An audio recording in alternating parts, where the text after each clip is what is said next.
61편, 직업, 신문 배달부로 전직합니다. 돈, 그것은 내가 처음으로 스스로의 힘으로 쟁취해야 할 현실적인 재화였다. 나는 며칠 동안 동네를 샅샅이 뒤졌다. 학생 가능이라는 문구가 붙은 아르바이트 공고는 거의 없었고 있다 해도 학원 시간과 맞지 않았다. 고민 끝에 내가 찾아간 곳은 집에서 몇 블록 떨어진 허름한 상가 건물 1층의 신문 보급소였다. 유리문 너머로 잉크 냄새와 낡은 종이 냄새가 희미하게 새어나왔다. 나는 문 앞에서 한참을 망설였다. 어른들의 세계에, 노동의 현장에 발을 들인다는 것에 대한 막연한 두려움. 하지만 자금 확보라는 퀘스트 목표가 나의 등을 떠밀었다. 나는 심호흡을 하고 문을 열었다. 보급소 소장님은 돋보기 안경 너머로 나를 빤히 쳐다보시더니 내 단정한 행색과 아직 앳된 얼굴을 보고는 잠시 고민하는 듯했다. 이거 힘든 일인데 학생이 할 수 있겠어? 네, 할 수 있습니다. 꼭 해야 합니다. 나의 대답에는 망설임이 없었다. 위지력 3. 스탯이 나의 목소리에 힘을 실어주고 있었다. 나의 절박함이 전해진 것일까? 소장님은 결국 고개를 끄덕이셨다. 다음 날 새벽부터 바로 시작하라는 허락이 떨어졌다. 보급소를 나서는 내 발걸음은 그 어느 때보다 무거웠지만 동시에 무언가 단단한 것을 딛고 선 기분이었다. 그날 밤 잠자리에 들기 전 시스템이 장엄한 알림을 띄웠다. 당신은 생애 첫 번째 경제 활동을 시작합니다. 학생 신분에서 새로운 역할을 부여받습니다. 직업, 신문 배달부, 견습로 전직합니다. 별표 직업 효과 1. 매일 새벽, 노동 퀘스트가 활성화됩니다. 별표 직업 효과 2. 퀘스트 완료 시, 보상으로 소량의 자금력, 과, 체력, 스탯 숙련도를 획득합니다. 별표 직업 페널티, 수면 부족으로 인해 이길 오전 활동 시 상태 이상, 피로가 발생할 확률이 있습니다. 나는 이제 단순한 학생이 아니었다. 나의 상태창에 직업이라는 새로운 항목이 추가되었다. 나는 나의 목표를 위해 스스로의 힘으로 돈을 버는 노동자가 된 것이다. 내일 새벽, 나의 새로운 인생이 시작될 터였다. 62편, 새벽 공기의 차가움, 체력 소모. 알람 시계가 울린 시간은 새벽 4시 반. 세상이 가장 깊은 어둠과 침묵에 잠겨있는 시간이었다. 이불 밖으로 나온 순간 차가운 새벽 공기가 칼날처럼 맨살을 파고들었다. 태어나서 처음 느껴보는 시간대의 추위였다. 상태 이상, 수면 부족이 희미하게 떠오르는 것 같았지만 나는 정신력으로 버티며 옷을 챙겨 입었다. 보급소에 도착하자 이제 막 인쇄되어 옹기를 품은 신문 뭉치들이 산처럼 쌓여 있었다. 하지만 그 옹기는 금세 식었고 묵직한 무게만이 현실로 다가왔다. 자전거 짐칸에 신문 뭉치를 싣자 평소에는 가볍던 자전거가 천근만근처럼 느껴졌다. 나의 구역은 아파트 단지였다. 엘리베이터가 없는 낡은 5층짜리 아파트. 나는 자전거를 1층에 세워두고 신문 가방을 어깨에 둘러맨 채 계단을 오르기 시작했다. 한 부, 두 부. 현관문 앞 철제 신문꽂이에 신문을 넣는 단순한 행위의 반복. 하지만 계단을 오르내릴수록 숨이 턱까지 차올랐다. 어깨를 짓누르는 신문 가방의 무게는 점점 무거워졌고 다리는 납덩이처럼 굳어갔다. 공부만 하던 나의 몸은 이 갑작스러운 육체노동의 비명을 지르고 있었다. 경고. 갑작스러운 고강도 유산소 운동으로 인해 스탯이 소모됩니다. 체력, 스탯이 분당 1씩 감소하고 있습니다. 현재 체력 100분의 30. 시스템은 나의 고통을 정확한 수치로 보여주었다. 지능, 스탯만 단련해왔던 나에게 체력, 위 중요성을 온몸으로 깨닫게 해주는 순간이었다. 마지막 집 신문꽂이에 신문을 넣고 비틀거리며 계단을 내려왔을 때 동쪽 하늘이 희미하게 밝아오고 있었다. 나는 헐떡이는 숨을 고르며 내가 지나온 아파트 단지를 돌아보았다. 고통스러웠지만 분명한 성취감이 있었다. 나는 내 몸을 움직여 내 힘으로 무언가를 해낸 것이다. 이것이 바로 노동이었다. 63편, 자금력, 스탯이 꾸준히 상승합니다. 신문 배달은 하루도 거르지 않는 성실함을 요구하는 노동이었다. 매일 새벽 4시 반이면 나의 일일 퀘스트 창에는 노동, 신문 배달이라는 새로운 목표가 추가되었다. 처음 며칠은 죽을 맛이었다. 온몸이 쑤시는 근육통과 부족한 잠으로 인한 피로가 나를 괴롭혔다. 하지만 인간의 몸은 놀라워서 고통은 점차 익숙함으로 변해갔다. 허벅지는 단단해졌고 계단을 오르내리는 폐활량도 늘었다. 체력, 스탯이 아주 조금씩 하지만 꾸준히 오르고 있다는 증거였다. 그리고 무엇보다 나를 버티게 한 것은 노동의 대가였다. 일일 노동 퀘스트를 완료했습니다. 보상으로 자금력, 스탯이 플러스 50 상승합니다. 보상으로 체력, 스탯 숙련도가 소폭 상승합니다. 매일 아침 배달을 마치고 집으로 돌아올 때마다 나는 시스템 창을 열어 자금력, 스탯이 오르는 것을 확인했다. 그것은 나의 땀과 노력의 결정체였다. 50, 100, 150 숫자가 쌓여갈수록 나의 꿈에 한 걸음씩 가까워지고 있다는 실감이 들었다. 자금 확보, 퀘스트의 진행도 막대가 아주 조금씩 하지만 분명히 채워지고 있었다. 그리고 2주 후 나는 소장님으로부터 첫 주급을 받았다. 빳빳한 지폐 몇 장이 담긴 하얀 봉투. 내가 태어나서 처음으로 내 힘으로 번 돈이었다. 그 무게는 용산에서 빼앗겼던 13,000원과는 비교도 할 수 없을 만큼 묵직하고 따뜻했다. 나는 돈 봉투를 가슴 깊이 품었다. 이것은 단순한 화폐가 아니었다. 부모님이라는 거대한 벽을 넘기 위한 나의 두 번째 무기이자 나의 진실성을 증명할 아이템이었다. 자금 확보 목표 진행도가 15% 상승했습니다. 나의 메인 퀘스트는 더디지만 확실하게 앞으로 나아가고 있었다. 나는 나의 땀으로 나의 미래를 만들어가고 있었다. 64편, 3단계, 전문 지식을 습득하라. 성적으로 명분을 쌓고 노동으로 자금력을 확보한다. 나의 계획은 순조롭게 진행되는 것처럼 보였다. 나는 주말마다 용산에 들러 정보를 수집하고 주중에는 공부와 배달을 병행했다. 하지만 용산에 드나드는 횟수가 늘어날수록 나는 새로운 벽에 부딪혔다. 내가 가진 지식이 너무나도 얄팍하다는 사실이었다. 잡지와 어깨너머로 배운 지식은 부품의 이름과 대략적인 가격을 아는 수준에 그쳤다. 왜 이 중앙 처리 장치와 저 메인보드를 조합해야 하는지, 수많은 그래픽카드 중에서 어떤 것이 내게 최적인지 판단할 전문성이 부족했다. 이대로 어설프게 아는 척하다가는 용팔이들의 좋은 먹잇감이 될 것이 뻔했다. 나의 목표는 단순히 컴퓨터를 사는 것이 아니라 나만의 컴퓨터를 조립하는 것이었다. 그러려면 진짜 전문가 수준의 지식이 필요했다. 나의 고민을 읽기라도 한 듯 어느 날 밤 시스템이 새로운 알림을 띄웠다. 관문 퀘스트 1, 이 단계가 안정적으로 진행되고 있음을 확인합니다. 최종 설득의 성공률을 높이기 위해 마지막 준비 단계에 돌입합니다. 3단계, 전문 지식을 습득하라. 별표 설명, 당신의 지식은 아직 수박 겉핥기 수준입니다. 부품 간의 조합 원리를 이해하고 스스로 견적을 작성할 수 있는 수준의 전문 지식을 습득하십시오. 당신의 논리를 뒷받침할 기술적 근거가 필요합니다. 별표 힌트, 던전에는 수많은 NPC가 존재한다. 그 중에는 당신에게 결정적인 도움을 줄 수 있는 능력자 혹은 히든 NPC가 숨어 있을지도 모른다. 시스템의 진단은 정확했다. 나는 최종 결전에서 부모님을 설득할 논리적 무기가 부족했다. 그리고 그것을 얻기 위해서는 이제껏 해왔던 것처럼 숨어서 엿듣는 방식만으로는 부족했다. 나는 누군가에게 직접 질문을 해야만 했다. 나의 은신, 범생이, 스킬을 해제하고 세상 밖으로 나아가야 할 때가 온 것이다. 그것은 내게 있어 가장 어려운, 가장 큰 용기가 필요한 일이었다. 65편, 능력자형, 히든 NPC, 발견. 3단계 퀘스트를 받은 후 나의 용산 탐험은 새로운 국면을 맞았다. 나는 더 이상 부품이나 가격표를 좇지 않았다. 나의 관찰, 스킬은 오직 사람을 향해 있었다. 상인들의 호객 행위, 학생들의 들뜬 대화, 그 모든 것을 스쳐 지나가며 나는 찾고 있었다. 시스템이 말한 히든 NPC를. 몇 번이 주말을 허탕치고 나의 탐색이 미궁에 빠질 무렵이었다. 나는 현우와 함께 선인상가 2층 구석, 사람들이 모여 웅성거리는 곳으로 향했다. 그 중심에 이전과는 다른 분위기를 풍기는 한 사람이 있었다. 나보다 대여섯 살은 많아 보이는 대학생쯤으로 보이는 형이었다. 그는 상인처럼 물건을 파는 것도 아니었고 우리 같은 학생처럼 무언가를 사러 온 것 같지도 않았다. 그는 그저 담담한 표정으로 주변에 모여든 학생들의 질문에 막힘없이 대답해주고 있었다. 이 보드의 CPU를 바꾸려면 BIOS부터 업데이트해야 해요. 램은 그냥 꽂는다고 되는 게 아니라 클럭이랑 타이밍을 맞춰야 제 성능이 나와요.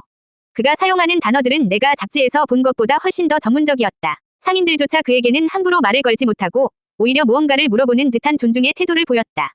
나는 직감했다. 이 사람이 내가 찾던 능력자라는 것을. 나는 그에게 관찰 스킬을 사용했다. 그러자 평소와는 다른 특별한 정보창이 떠올랐다. 여는 대괄호 느낌표 히든 NPC를 발견했습니다. 히든 NPC, 제아의 고수, 별표 이름, 별표 설명, 용산의 상인들조차 인정하는 컴퓨터 조립 및 오버클럭 전문가. 돈을 목적으로 활동하지 않으며 오직 자신의 지적 만족과 후학 양성에만 관심이 있다. 진정한 열정을 가진 이에게는 마음을 열고 결정적인 조언을 해주기도 한다. 별표 호감도 매우 낮음. 심장이 거세게 뛰었다. 빙고. 드디어 찾았다. 이 사람과 대화할 수만 있다면 나의 전문 지식은 비약적으로 성장할 수 있을 것이다.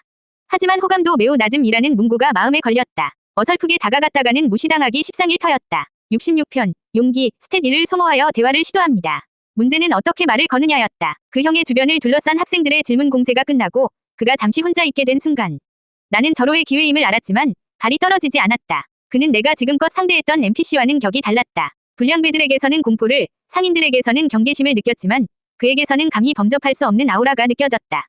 내가 하는 어설픈 질문이 그의 심기를 거스르지는 않을까. 무시당하면 어떡하지. 온갖 부정적인 생각이 나의 발목을 붙잡았다. 상태 이상, 위축이 스멀스멀 피어올랐다. 기회는 번개처럼 스쳐 지나가고 있었다. 이대로 그를 놓친다면 나는 또다시 어둠 속에서 혼자 헤매야 할지도 모른다.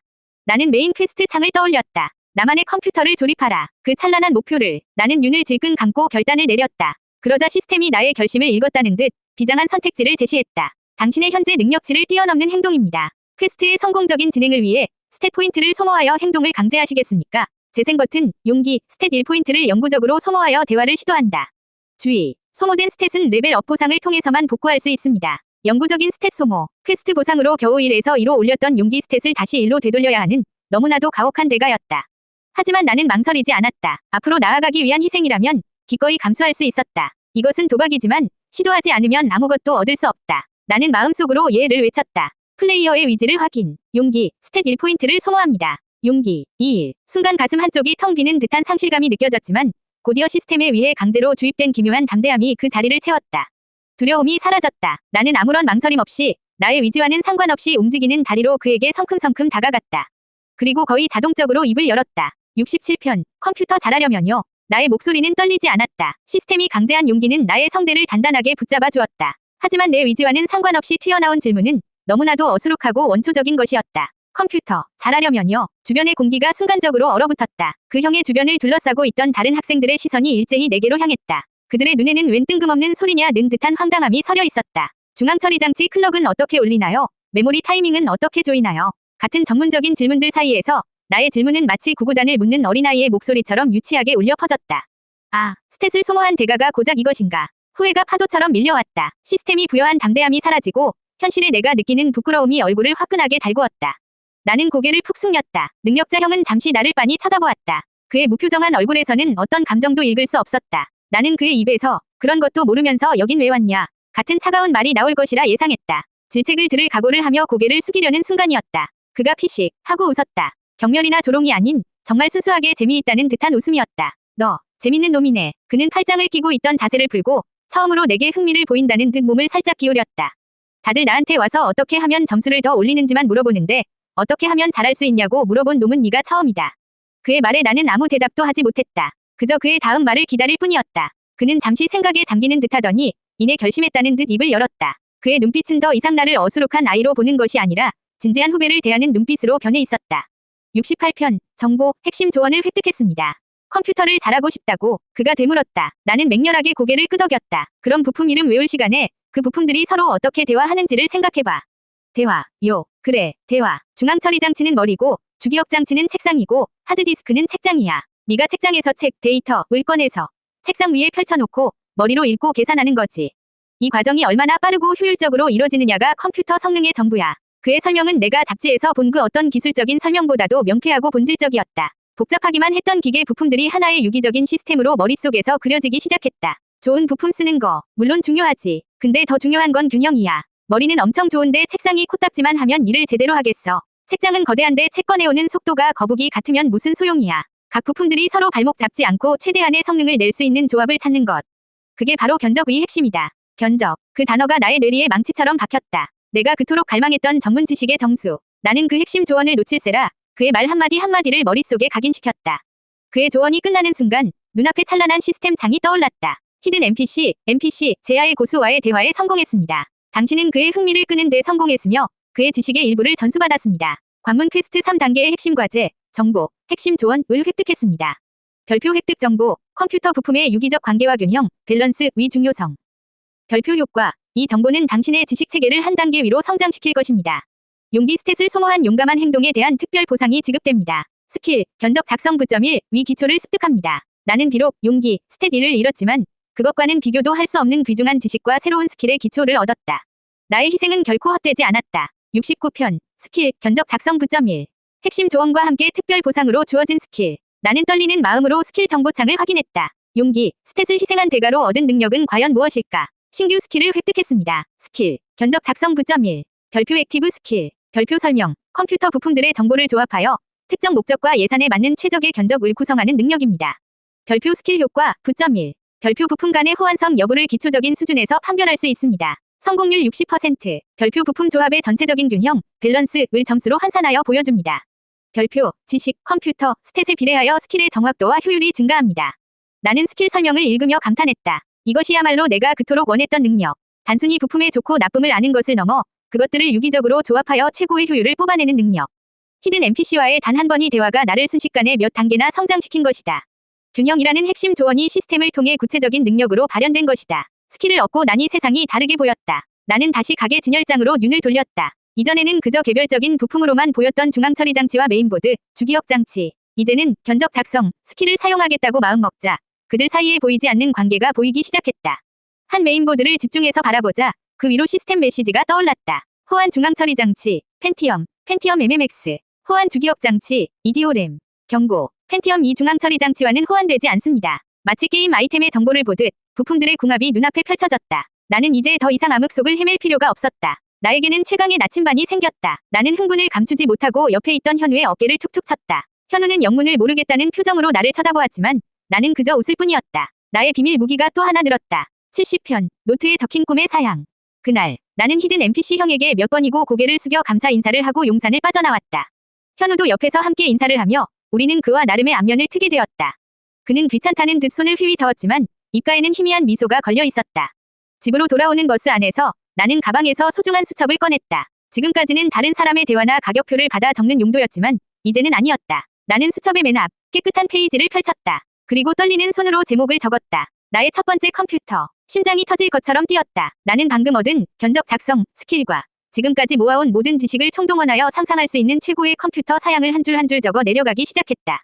별표 중앙 처리 장치, 인텔 펜티엄 2. 현존 최강의 두뇌. 별표 메인보드, 펜티엄 2를 지원하는 최신 칩셋 보드. 안정성이 가장 중요. 별표 주기억 장치, 최소 32MB. 다다익램, 많을수록 좋다. 별표 그래픽카드, 부두 그래픽스. 소년의 꿈. 다른 모든 것을 포기하더라도 이것만은 반드시. 별표 하드디스크, 2GB 이상. 창세기 전 과 디아블로를 모두 설치하려면 넉넉해야 한다. 한 글자 한 글자 노트에 새겨지는 꿈의 사양. 그것은 더 이상 막연한 환상이 아니었다. 내가 반드시 손에 넣어야 할 구체적인 목표이자 나의 설계도였다. 나는 수첩을 덮고 가슴에 꼭 품었다. 이제 남은 것은 이 설계도를 현실로 만드는 것뿐이었다. 거대한 벽을 넘고 자금을 모아 이 아이템들을 하나씩 내 인벤토리에 채워 넣는 것. 나의 위대한 여정은 이제 반환점을 돌고 있었다.